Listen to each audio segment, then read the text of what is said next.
La plus grande tristesse dans la vie de Catherine Lara fut la lutte contre les préjugés sociaux concernant son orientation sexuelle, combinée à la douleur de perdre des êtres chers et au sentiment de solitude pendant les périodes difficiles de sa carrière.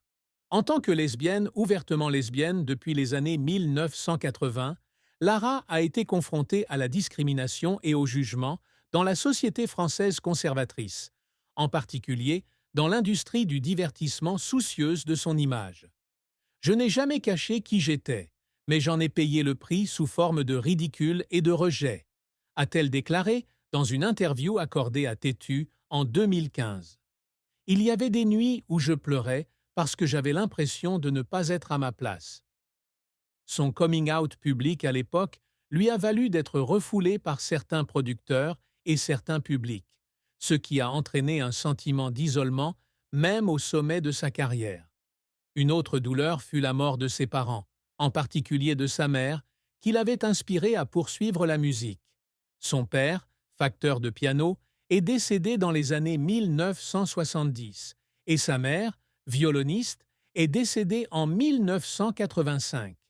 Dans Paris Match, 2020, Lara a déclaré que la mort de sa mère avait laissé un vide incompressible, car elle n'était pas seulement son professeur de violon, mais aussi sa confidente. Elle a dit un jour à son frère qu'elle regrettait de ne pas avoir passé plus de temps avec sa mère pendant les années les plus chargées de sa carrière.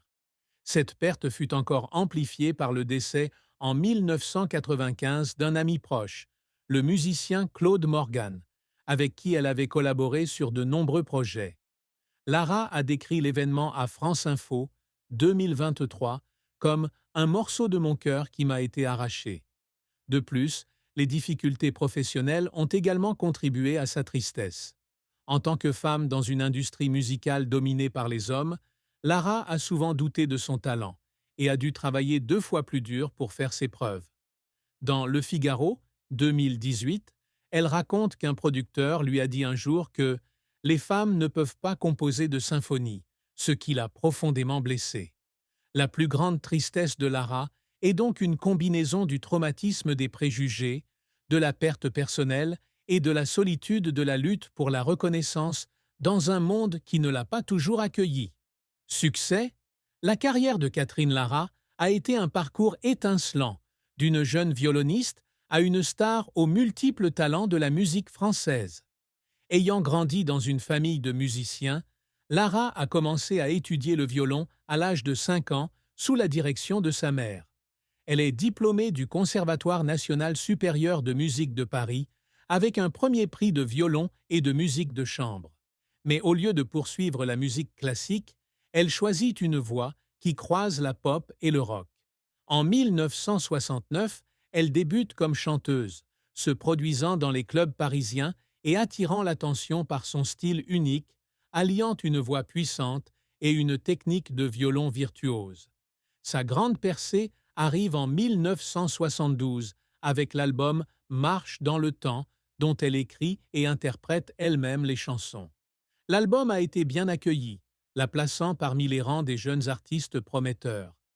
Durant les années 1970, elle collabore avec de grands noms tels que Claude Morgan et Jean Musy, produisant des albums comme La craie dans l'encrier, 1974, et Coup de fil, 1979.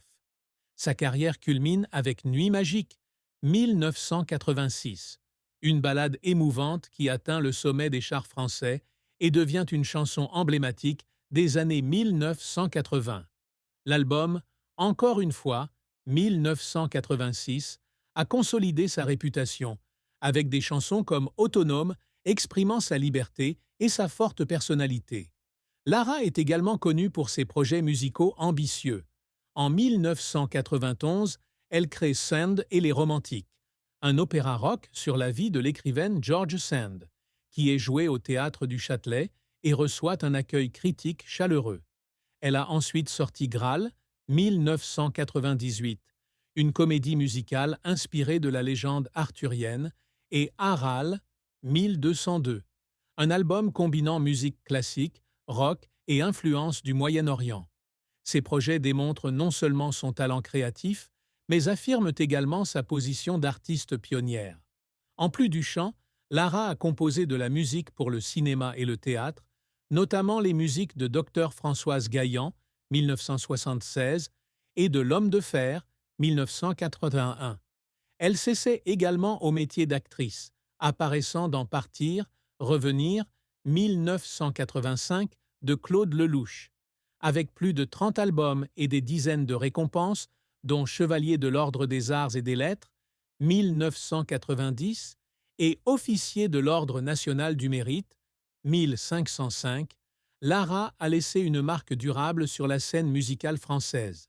Elle est également une source d'inspiration pour la communauté LGBTQ+, avec son courage de faire son coming out à une époque où cela était encore stigmatisé. Échec.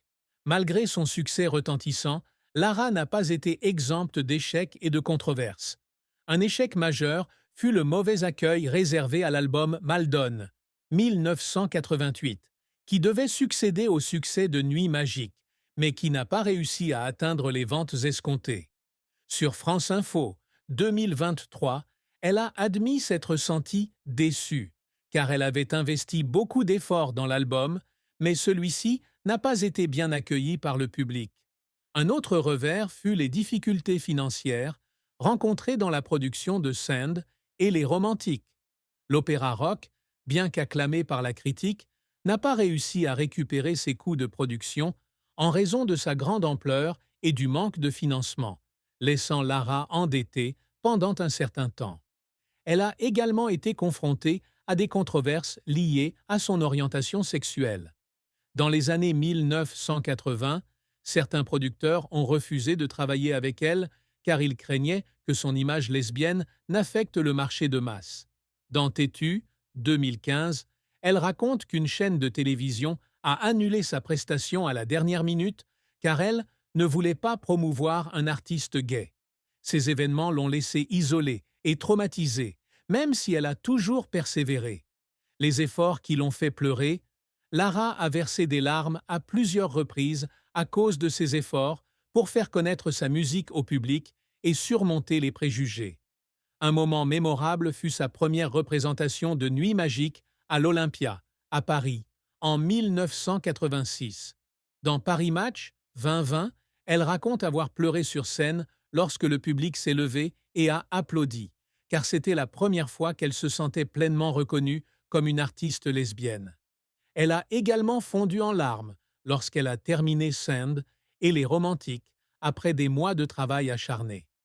Je me suis assise en studio, j'ai écouté le mixage final et j'ai pleuré parce que je savais que j'avais raconté l'histoire de George Sand, a-t-elle partagé dans Le Figaro, 2018. Une autre fois, alors qu'elle travaillait avec l'UNICEF dans un orphelinat en Roumanie en 1995, elle a vu des enfants abandonnés pleurer d'impuissance, mais aussi d'espoir que sa musique puisse leur apporter de la joie. Elle a confié à France Info, 2023, qu'elle jouait du violon pour les enfants et qu'elle pleurait en les voyant sourire. Ses larmes témoignent de sa compassion et de son dévouement à l'art et à l'humanité. La triste fin de la vie de Catherine Lara fut un déclin de sa santé en 2024, qui l'obligea à annuler des projets musicaux et à se retirer de la scène. À l'âge de 79 ans, Lara a commencé à souffrir de problèmes respiratoires et d'arthrite sévère, ce qui a gravement affecté sa capacité à jouer du violon et à se produire sur scène. Dans une interview au Figaro, 2024, elle déclarait « Je ne peux pas prendre l'archet sans douleur, et c'est comme perdre une partie de mon âme. » La décision d'annuler une série de concerts prévus au Théâtre des Champs-Élysées à l'automne 2024 a été un coup dur, car la scène a toujours été le lieu où elle trouvait un sens à la vie. Ce retrait a été rendu d'autant plus douloureux par son incapacité à terminer un nouvel album, prévu pour 2025, dans lequel elle souhaitait combiner la musique classique avec des influences nord-africaines. Elle a partagé dans Pleine Vie, 2023, que cet album est le dernier héritage qu'elle souhaite laisser au public. L'abandon du projet pour des raisons de santé, couplé à la solitude de vivre seule à Paris après avoir rompu avec son partenaire de longue date, a été une triste fin. Elle a confié à son frère, lors d'une conversation privée, qu'elle se sentait comme un oiseau qui ne peut plus voler, une image qui reflète la douleur de perdre la capacité de créer. Catherine Lara n'a jamais été mariée au sens légal du terme, mais elle a eu des relations à long terme avec des partenaires féminines, notamment une relation de 20 ans avec la productrice de musique Samantha Landau des années 1990 à 2015. En tant que lesbienne ouvertement lesbienne, Lara a fait face à la joie et à la tristesse en amour, avec des moments de bonheur entremêlés à la douleur des préjugés sociaux et des ruptures. La relation de Lara avec Samantha Landau est au cœur de sa vie amoureuse depuis de nombreuses années. Ils se sont rencontrés alors que Landau travaillait dans l'équipe de production de Sound et Les Romantiques, et leur alchimie artistique s'est rapidement transformée en amour. Dans Têtu, 2015, Lara décrit Landau comme « la personne qui me fait me sentir en sécurité dans un monde de jugement ». Les deux vivent ensemble à Paris, se soutiennent mutuellement dans des projets musicaux et affrontent ensemble la pression des médias. Cependant, la relation a également eu ses défis, notamment la pression de l'emploi du temps chargé de Lara et la stigmatisation de certains collègues de l'industrie. Elle a un jour confié à France Info, 2023, qu'elle et Landau avaient été confrontés à